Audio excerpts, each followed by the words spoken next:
السلام علیکم ورحمۃ اللہ وبرکاتہ۔ میرے محترم ناظرین، اس وقت ہم مسجد نبوی میں موجود ہیں۔ حضور علیہ الصلوۃ والسلام کے روضہ مبارکہ سے آپ جب باہر نکلتے ہیں جنت الباب بقیع کی طرف، تو یہاں سے آپ دیکھ سکتے ہیں کہ اس صحن میں جو سامنے وہ آپ کو ایک جگہ دکھائی دے رہا ہے، تو یہی حضرت ابو ایوب انصاری رضی اللہ عنہ کا وہ گھر تھا جہاں پر حضور علیہ الصلوۃ والسلام کی اونی وہ رکی تھی اور ادھر بیٹھی تھی۔ حضور علیہ الصلوۃ والسلام اترے اور حضرت ابو ایوب انصاری رضی اللہ عنہ کے گھر قیام فرمایا تھا۔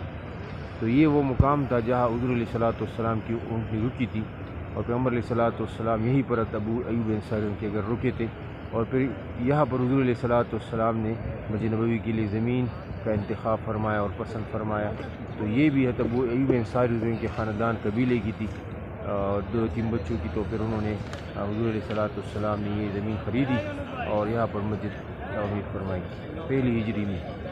تو یہ وہ جگہ ہے جہاں پر ابو ایوب انصاری کے گھر کے ساتھ حضور علیہ السلام کی اونی وہ رکی تھی۔